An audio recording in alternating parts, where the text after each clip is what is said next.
ओम शांति। आज बाबा के 12 नवंबर 21 के महावाक्य हैं। मुरली का टाइटल है मीठे बच्चे। हर एक पार्टधारी आत्मा आधा समय सुख आधा समय दुख का पार्ट बजाते हैं। यह भी ईश्वरीय लॉ है। प्रश्न है, बाप जो समझाते हैं यह समझानी बच्चों की बुद्धि में यथार्थ रीति कब बैठेगी? बाप जो समझाते हैं यह समझाने बच्चों की बुद्धि में यथार्थ रीति कब बैठेगी? उत्तर, जब बुद्धि शुद्ध बनेगी। जितना जितना जो पुरुषार्थ कर खाद निकालते जाएंगे उतना बाप की समझानी बुद्धि में बैठती जाएंगी। अभी तक बच्चे सतों तक भी मुश्किल पहुँचे हैं। हर एक का पुरुषार्थ अपना है। कोई सतो है तो कोई तमो भी है, लेकिन बनना है सतो प्रधान। गीत है, दूर देश का रहने वाला आया देश पर आए। ओम शांति।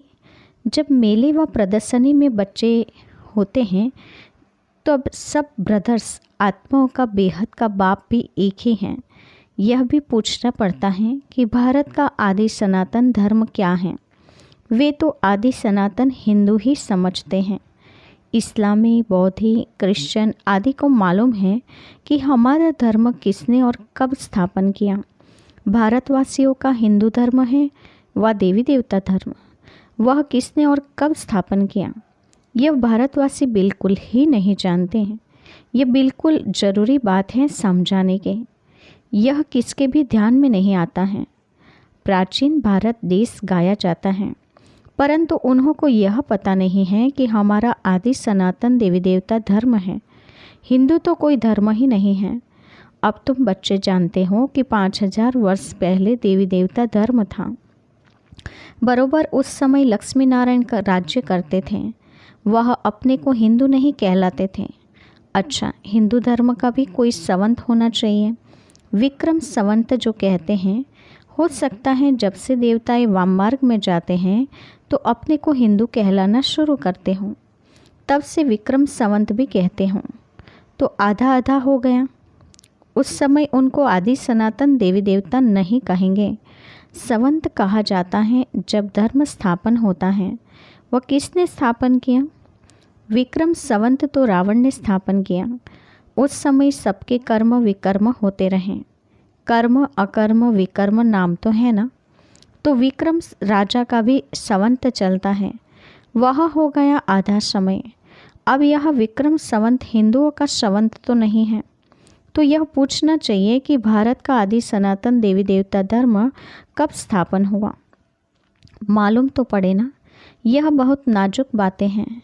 जब यह मालूम पड़े तब हिसाब लगा सकें कि कोई नई दुनिया थी, फिर रात दिन जरूर होंगे, आधा कल्प जरूर होगा। यह एक ईश्वरीय लॉ है। यह समझाने देना है जरूर। ऐसा कभी कोई ने समाचार नहीं दिया है। क्रिश्चियन का भी आधा समय सुख आधा समय का दुख का पार्ट चलेगा। यह जो हम समझाते हैं इसमें सारी हिस्ट्री ज्योग्राफी आ जाती हैं। मनुष्य जो भी आते हैं उनको दुख और सुख का पार्ट मिला हुआ है। एक दो जन्म लिए आएंगे तो भी आधा आधा होगा। यह एक ईश्वरीय लॉ है। प्रदर्शनी में जब सुनते हैं तो अच्छा अच्छा करते हैं, बाहर निकलने से ही भूल जाते हैं। बिरला कोई ध्यान देते हैं। कोई 1 मास आकर भी गुम हो जाते हैं। कोई 10 मिनट समझते, कोई 1 घंटा, कोई तो कुछ समय आकर चलते चलते थक जाते हैं। ऐसे सेंटर्स पर होता रहता है। कैसे देवी संप्रदाय बन रहे हैं, यह भी वंडर है। नई दुनिया का धर्म पुरानी दुनिया में स्थापन हो रहा है। यह बातें तुम बच्चों की बुद्धि में आती हैं। बाप द्वारा तुम अपने 84 जन्मों को जान चुके हो। बाप कहते हैं मैं 84 जन्मों की कहानी सुनाने आता हूँ, तो ज़रूर पिछाड़े में ही आकर सुनाएंगे ना। द्वापर के बीच में तो सुना न सके, जबकि पिछाड़ी वाले जन्म अभी लिए नहीं हैं। राजयोग का ज्ञान द्वापर में मिल न सके। महाभारत लड़ाई भी द्वापर में लग न सके। महाभारत लड़ाई के बाद ही सतयुग स्थापन होता है, अर्थात देवी देवता धर्म स्थापन होता है। उनसे पहले ब्राह्मण धर्म स्थापन होता है, तो जरूर ब्रह्मा द्वारा स्थापन करते होंगे। तो ब्राह्मण जन्म लेते होंगे ना। विराट रूप जो दिखाया है उसमें शिव को भी नहीं दिखाया है, तो ब्राह्मणों की चोटी भी नहीं दिखाई है। प्रदर्शनी में भी विराट रूप वाला चित्र होना जरूरी है। ब्रह्मा द्वारा पहले ब्राह्मण जरूर रचेंगे, फिर वह ब्राह्मण कब और कहाँ रचते हैं। ब्राह्मणों का है संगम, शूद्र का है कलयुग। अब तुम अपने को कहलाते हो प्रजापिता, ब्रह्मा कुमार कुमारियाँ। प्रजा माना ही मनुष्य सृष्टि, तो जरूर ब्राह्मण होंगे। क्राइस्ट को क्रिश्चियन धर्म का पिता कहेंगे, यह है प्रजापिता। भगवान ब्रह्मा द्वारा मनुष्य सृष्टि रचते हैं, ऐसे नहीं क्राइस्ट द्वारा, बौद्धियों द्वारा रचते हैं। मनुष्य सृष्टि शुरू ही ब्रह्मा से होती है, तो जरूर पहले पहले ब्राह्मण ही रचेंगे। ब्राह्मणों को फिर देवता बनाते हैं। विराट रूप भी भारत में ही दिखाते हैं, और धर्म वाले विराट रूप बना न सके। यह नई नई बातें बाप ही समझाते हैं। नई पॉइंट्स भी निकलती रहती हैं, पुरानी भी निकलती रहती हैं, क्योंकि नए नए बच्चों को भी कुछ पुरानी पॉइंट्स मिलनी चाहिए जो समझें। जब तक अल्फ बे बुद्धि में नहीं हो तो और क्या समझेंगे। तुम जानते हो अल्फ बे किसको समझाना बड़ा सहज है। बाप तो सबका एक है, वह आते भी जरूर हैं। शिव जयंती भारत में ही मनाते हैं, परंतु भारतवासियों को यह पता नहीं कि शिव जयंती क्या है। न ब्रह्मा विष्णु शंकर का पता है, न श्री कृष्ण का। श्री लक्ष्मी नारायण का राज्य कब था यह भी नहीं जानते। क्राइस्ट होकर गए, उनकी पॉप की सारी लिस्ट होगी, परंतु भारतवासियों को यह पता नहीं कि यह लक्ष्मी नारायण भी भारत में राज्य करके गए हैं। जो भी चित्र बनाते हैं, पूजा करते हैं, उनका ऑक्यूपेशन बिल्कुल ही नहीं जानते। देवताओं से फिर क्षत्रियों ने राजाई कैसे ली, क्या लड़ाई की? राजाई बदली होती हैं तो जरूर कोई ने विजय पाई। वहाँ तो यह बातें ही नहीं हैं, वह तो अच्छी तरह राज्य देते हैं। मनुष्य तो कितने अंधेरे में हैं, तुमको कितनी रोशनी मिलती है। ऐसे भी नहीं सब बातें किसको याद रहती हैं। नहीं तो बाबा ने जो समझाया वह सब प्रदर्शनी में समझाना चाहिए। प्रदर्शनी में एक दिन भी आते हैं, फिर दूसरे दिन आते नहीं। कुछ भी पता नहीं पड़ता है कि समझते हैं व नहीं। ओपिनियन में लिखवाना चाहिए कि पहले हमको यह पता नहीं था, तो देवी देवता धर्म कहाँ गया। संवत बताओ, हिंदू धर्म कब से शुरू हुआ, हर एक क्या क्या समझाते हैं, यह किसको पता नहीं पड़ता। ओपिनियन रखने वाला भी चाहिए। तुम सिद्ध करके बताते हो 5000 वर्ष का यह चक्र है, लिखो। संवत आदि का किसको मालूम तो है नहीं। यह बातें कोई शास्त्र में सुनी हैं, फिर हमने कहाँ से सीखी। तो हमको सिखाने वाला जरूर भगवान होगा। भगवान बिगर यह बातें कोई समझा न सके, वह भी जरूर कोई तन में आएगा। परमात्मा ज्ञान का सागर है। परमपिता परमात्मा ब्रह्मा द्वारा स्थापना करते हैं, आदि मध्य अंत की नॉलेज देते हैं। उनका नाम है शिव। भक्ति मार्ग में उनके ढेर नाम रख दिए हैं। कम से कम 1.5 लाख अपनी अपनी भाषा में उनके नाम रखते हैं। बच्चों को रोज कितना समझाते हैं, परंतु अर्जुन शुद्ध बुद्धि बने नहीं हैं। पुरुषार्थ करते रहेंगे तो खाद निकल जाएगी।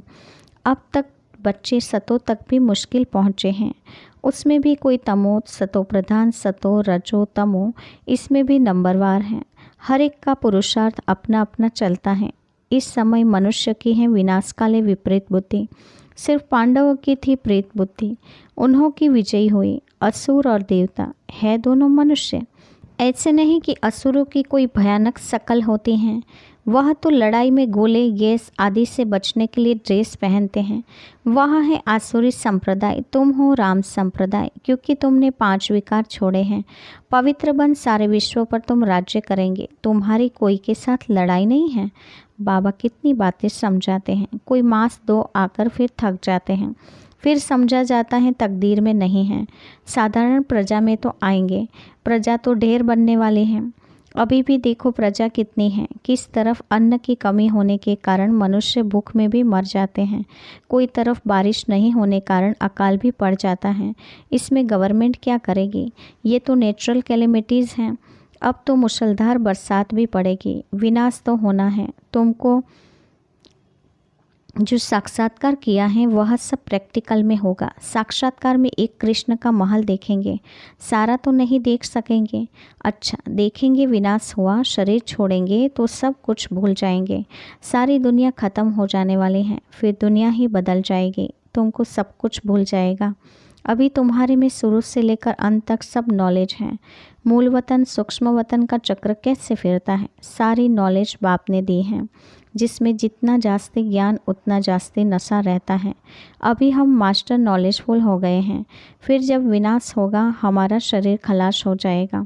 इस जन्म तक ही नॉलेज रहते हैं, तो इतना बुद्धि में नशा रहना चाहिए कि हम यह शरीर छोड़ जाकर प्रिंस प्रिंसेस बनेंगे। मनुष्य तो पढ़कर जाकर अपनी अपनी कमाई करते हैं। बाप कहते हैं हम कोई कमाई नहीं करते, हम तो तुमको सिखलाकर अपने घर ले जाते हैं। तुम कमाई करते हो तो गवाते भी हो। तुमको सारा आदि मध्य अंत का ज्ञान है। बाबा को भी ज्ञान है, जो बैठकर समझाते हैं पाठ अनुसार। फिर बाबा भी चले जाते हैं निर्वाण धाम, सभी आत्माएं चली जाएगी वहाँ। फिर जिन जिन का पाठ होगा वह फिर राजधानी में आते जाएंगे, बाकी टाइम शांति धाम में रहेंगे। बच्चों को कितना ज्ञान मिल रहा है उच्च पद पाने के लिए, नए किसकी बुद्धि में बैठ न सके। सिर्फ इतना कहेंगे ज्ञान बहुत अच्छा है, फिर अपने धंधे धोरी में चले जाएंगे। बाहर जाने से माया भुला देती हैं, ताला लगा देती हैं। कई बच्चों का भी ऐसा हाल होता है, पूरी धारणा होती नहीं। पहले अंदर कोई आए तो बोलो यह सब है ब्रह्मा कुमार कुमारियाँ। श्री बाबा ब्रह्मा द्वारा विष्णुपुरी की स्थापना कर रहे हैं। अभी कलयुग अंत है, फिर सतयुग होगा, तो ब्रह्मा के बच्चे सब ब्रह्मा कुमार हैं, जो फिर देवता बनेंगे। ऐसा सर्विस समाचार बाबा को मिलता रहे तो बाबा राय भी दे, परंतु बाबा को पूरा सुनाते भी नहीं हैं। बहुतों पर ग्रहचारी लगती हैं। अभी अभी देखो फर्स्ट क्लास, कल देखो तो थर्ड क्लास बन पड़ते हैं। ग्रहचारी न होती तो आश्चर्यवत भागंती होते हैं। जो बच्चे प्रदर्शनी में अच्छी तरह जाकर सर्विस करते हैं वह अपना समय भी सफल करते हैं। बाप दादा को भी कभी नहीं छोड़ना चाहिए। बाबा बच्चों को कुछ भी बोलेगा फिर फौरन प्यार भी करेगा। बाबा के दिल पर बच्चों का कुछ भी रहता नहीं है, यह सिर्फ शिक्षा देने के लिए सिखलाते हैं। यहाँ बच्चों को टोली खिलाई जाती है क्योंकि बेहद का बाप है ना। लौकिक बाप बाजार से आते हैं तो बच्चे ज़रूर याद पड़ेंगे, कुछ न कुछ टोली ले आते हैं। बाहर सेंटर पर टोली नहीं मिलती, यहाँ बाप सम्मुख बैठा है। बाबा सब कुछ बच्चों को समझाते हैं। यह द्वापर से ऋषि मुनि जो सतोप्रधान थे, जिनकी बुद्धि को ताला लगा हुआ नहीं था, वे भी कहते थे रचता और रचना को हम नहीं जानते हैं। आज कलयुग में सबकी बुद्धि को ताला लगा हुआ है, फिर वह कैसे जान सकेंगे। शास्त्रों तो वह ऋषि मुनि भी पढ़ते थे। तुमको पॉइंट्स बहुत मिलती हैं समझाने के लिए। अच्छा, मीठी मीठी से खिलते बच्चों के प्रति माता पिता बाप दादा को याद प्यार और गुड मॉर्निंग। रूहानी बाप के रूहानी बच्चों को नमस्ते। हम रूहानी बच्चों के रूहानी माता पिता बाप दादा को याद प्यार और नमस्ते। धारणा के लिए मुख्य सार। पहले पॉइंट, भगवान हमको पढ़ाकर भगवती भगवान बनाते हैं, इसी खुशी व नशे में रहना है। रचता और रचना का ज्ञान बुद्धि में रख दूसरों को सुनाना है। दूसरी पॉइंट, जैसे बाप किसी बच्चे की बात दिल पर नहीं रखते हैं, ऐसे किसी की भी बात दिल पर नहीं रखनी है। वरदान है, करावनहार की स्मृति से सेवा में सदा निर्माण का कार्य करने वाले कर्मयोगी भव। वरदान का विस्तार है, कोई भी कर्मयोगी की स्टेज में परिवर्तन करो। सिर्फ कर्म करने वाले नहीं, लेकिन कर्मयोगी हैं। कर्म अर्थात व्यवहार और योग अर्थात परमार्थ दोनों का बैलेंस हो। शरीर निर्वाह के पीछे आत्मा का निर्वाह भूल न जाए।